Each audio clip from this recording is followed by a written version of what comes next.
Well, look what's arrived. Little package for me. Who's it from? Oh, Scott Country International. Well, that's good. I wonder what's in this box.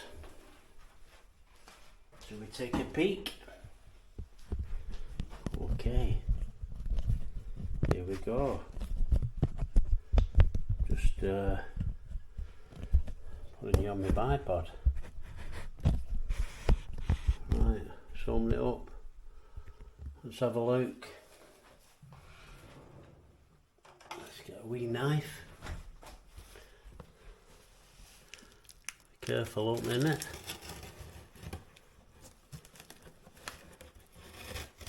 Box has got a bit of a dent here, so I did say to the delivery driver nothing's damaged. He said though there's just a box that's been on top of it. Soon see when they open it up.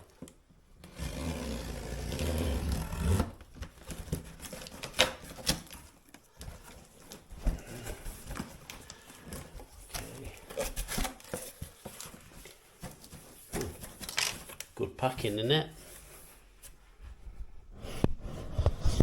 so that's good.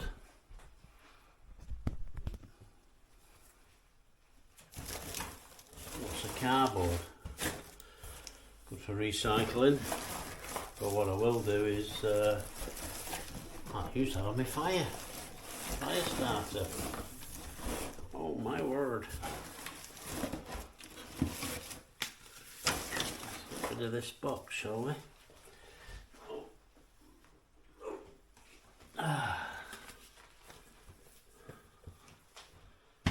Right. Make sure there's nothing else in there. In case they'd give me a free gift. Don't know what I'd expect.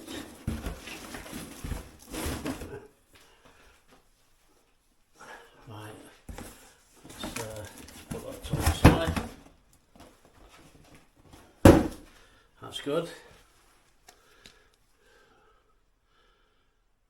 scottcountry.co.uk. Phone number and some details there.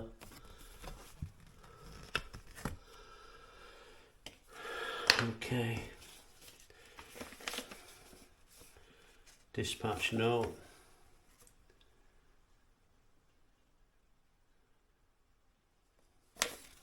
That's just a receipt. And then here's the box. Nice packaging.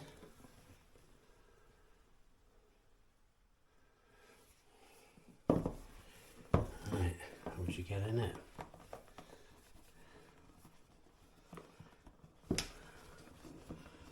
It's like a vacuum when you're taking the lid off.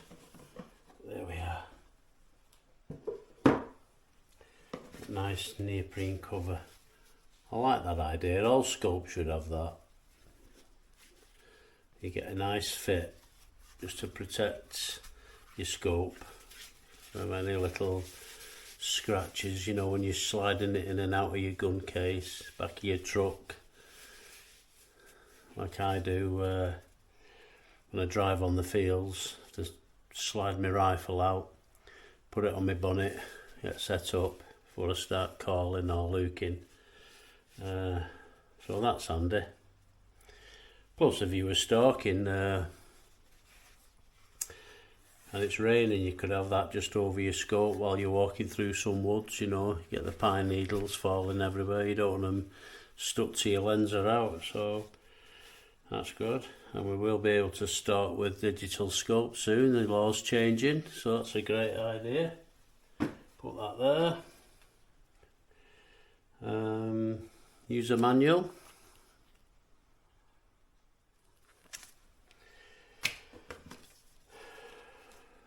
Suppose that's the warranty card. You get 2 years warranty on it. QR code on the back. Take a look at that after. And let's have a look in the box. Nicely, neatly packed.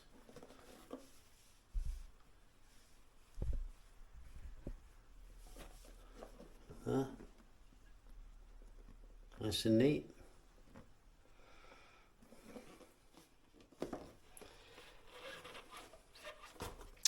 You know what I can't understand about this scope though? It's got some good reviews,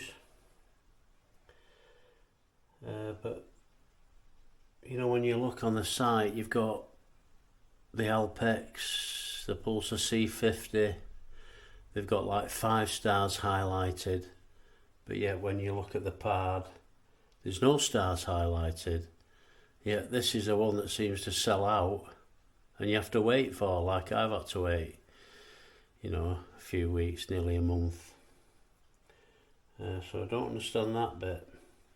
You don't get a case with it like the others, but I suppose that's a way of keeping the cost down. I don't know, maybe. I'm sure if they're selling them by the thousands, a little canvas bag, not going to cost that much to manufacture, is it? So if they put an extra £1 on each scope for a nice case. But then again, I got case with me, I've got an ATN 4K Pro 5x20. Got a case with that. I never use it because the scope's always on the a rifle. So what do you want a case for? Unless you're going to take it off and stick it away. There's no point having it if you're just going to keep it in a case. Same with my Thermion. Don't keep that in a case because that's on my rifle. Don't need a case for this because this is going on a rifle. So yeah, so it's supposed to be very, very light. I'll take it out of here. Bloody hell. It's not heavy. It's not light. You can feel quality.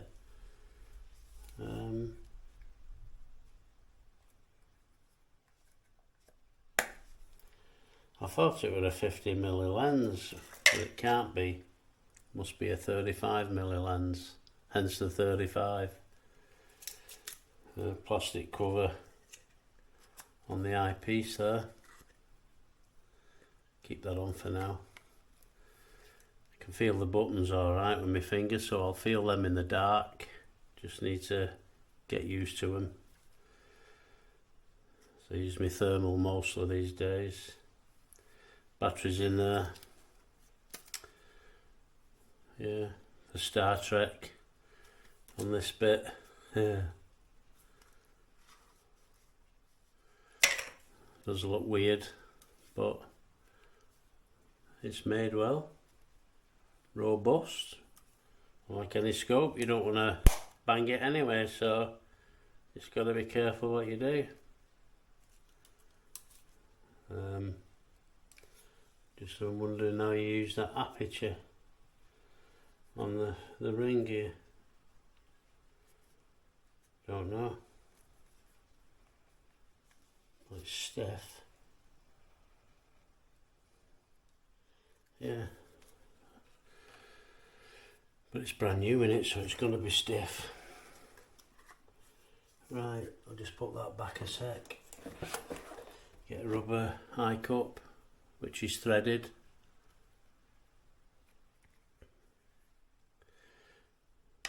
I think it's my Thermion. I think it's magnetic on that, and it came off at one time when I were out at night. Oh, I thought, no, I've lost it. Must have brushed against my coat or something when I was putting it into my shoulder when I was getting on the bonnet. Just had a look round with a torch and it was there on the floor outside of my tyre, so that was lucky. But these threaded ones is the same on the ATN. They don't come off that easy. Right, got another box here. I presume with what I've seen on YouTube, yeah, these are the mounts. They look okay. Don't know how close to the bore it's going to take them, but I have got other mounts. And then this box, I would imagine, is the Allen keys and the data lead, which, yeah, and cleaning cloths. So there we are, Allen keys, cleaning cloths. I think you can see okay, can you? Yeah. Right, cleaning cloths. I'll put the boxes back just in case I ever needed to take it, send it back if there was an issue. Hopefully there won't be. So, but just in case, let's keep it there. So right, them are the bits. I will switch it on and have a play in a minute. It says about flat top batteries, which I have got some, but I've got quite a lot with the nipple batteries. But somebody on YouTube said you can use them as well. They're all the same power, 3.7 volts, 3500 milliamps. So yeah, I like it. Nice, neat and tidy. My biggest dilemma now is, which rifle do I put it on? That's my Hauer 1500 mini action 223 with the name Sport moderator on it. Very light rifle. And that's my Tikka T3XL Ember Rough Tech in 243 with a Wildcat moderator on it. And I've got my Thermion XQ50 thermal scope from Pulsar, and I've got that bang on for 300 meters. Dilemma, very accurate rifle. They both are, but the Tikka has the edge. That does cloverleaf at 100 meters, sub MOA. I did have my Thermion on this 223 before I got the Tikka, but that's set up, so what do? I like it on my Tikka because it's handy for day stalking, but because I'm already set up, I think for now, all the trials and tribulations of setting it up, I might as well put it on here, seeing it's vacant for a scope, and see how we get on.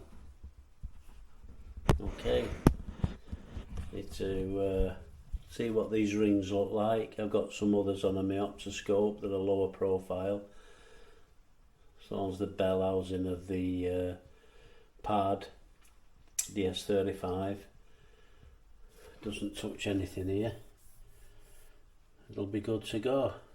And they're good steel rings. Alright, I'll get back to you. Right, there we are. The pad is on the 223. All I need to do now is get out and zero it in. Looks good. So far, I've put the SD card in and formatted it. Just changed the battery for an AMS Plus, which is great, fully charged. Set the date and time. What else have I done? Calibrated the gyroscope. Took a photograph with it. See how that turns out. So I just need to put all my ballistic calculation in now for the Hornby Superformance 223 bullet. And then hopefully the ballistic calculator will work out my holdover. Put the bracket for the external IR just slightly angled so it'll run alongside them because they are in the way a little bit. But yeah, it's a light scope, it's a light rifle, so I'm happy with that. I'll leave the 243 Ember Rough Tech as it is. because that's zeroed bang on to 300 metres, and anything closer I just hold a little bit under if it's nearer than 100 metres. So yeah, all good, happy with that. Can't wait to test it out. It's not a good day out there today, forecast rain, it's quite wet, maybe tomorrow, but I'll get back to you and let you know how we go on. In fact, I'll film it while I'm zeroing it, then you can see what I'm doing. Alright, I'll catch you later, bye for now. I just thought I'd try this neoprene cover out.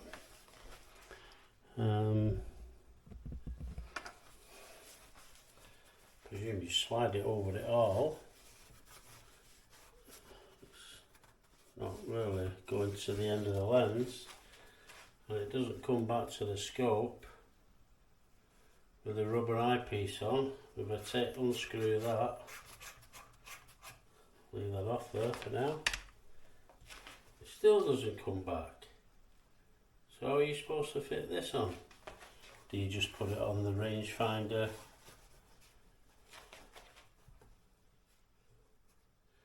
and the scope like that? Is that how it goes? Because it's got a lens cap on. I don't know. Anybody out there can tell me how that's supposed to fit. Why didn't they make it bigger so it goes all over the scope? It's beyond me. I thought it was a good idea until I've tried it. I don't like it, and I don't like stretching it and pulling it tight on there. Not happy with that. I like the rubber eye cups because I don't want my face lighting up when I'm out shooting. So anyway, maybe I'll use it for another scope, I don't know. Anyway, not happy with the cover. It was 4 inches, 3.5 inches short to cover it all. Well, there we are. That's my take on it. Tell me what you think about the cover. Just having a go with this scope at the back of the house. That building's 160 metres away. The colours are really natural, lovely. When they've done a demo on YouTube of all the scopes, C50, HIC, Alpex, they're all vivid colours and heightened, bright greens, bright reds, blah de blah. Don't like that. I want it natural, and this is natural. What you see with your eye is what you're seeing in the scope, the same. Love it. Very clear. Really good. I think it's as good as my ATM 4K Pro. Yeah, happy with that. The audio shit, that's why I'm talking over it now. I'm not pleased with that, just like I'm not pleased with the cover. Now where I've gone from 5.6 to 11.2 with turn of the wheel on top, it's one or the other, 5.6 or 11.2. Didn't have to refocus, so that's good. Excuse me. You can fine tweak it, I suppose. But anyway, that's the night vision. Even though it's daytime and I've put it on black and white. It's a little bit dark. I thought, why is it dark? I thought it would have been a bit clearer than that. And then I realised little aperture on the lens cap at the front is almost shut. It's only open a tiny bit. So I would imagine it'd be a bit brighter than that with that full lens cap open or the aperture fully open. So I'll try that again and test that. You'll see in a bit when I test it. I'm going to test it at night later when it goes dark. I'll try a couple of different IRs on. I'm going to use external IR because I don't want this built-on one wasting the battery. I want it to last as long as possible. Yeah, it's a murky rainy day out there today, so but that's good. And going back to that cover, well, why the hell did they not make it longer so it just nicely fits over your scope? It's just a waste. And it's a cracking idea. Every scope should have one, but make them bloody fit, for God's sake. So I'm not happy with that. I'm not happy with the mic, and I'm not happy with the neoprene cover, even though you can live without. You never normally see me. But anyway, here I am. Like a lumpet. Yeah, just did that little bit of a video about the pad, just to say what I'm not happy with. The cover and the audio, terrible. Audio, you can't hear me talking away on that video on the scope. Couldn't hear the audio, so I've had to do this talk over it. The neoprene cover, great idea. Every scope should have one. Manufacturers who make scopes should include a neoprene cover, but make sure it bloody fits. Doesn't fit the pad. I mean, you go over the lens, you can't stretch it to the back. Took the rubber eyepiece off, can't stretch it over that. And then just put it over the IR and rangefinder with the rubber cover off. Just about got that little loop on the back of it, but that's not covering the front of the lens, the cap. What's the point of that? What a waste. I don't know. Jesus. They ain't got very good think tanks in some of these offices, have they?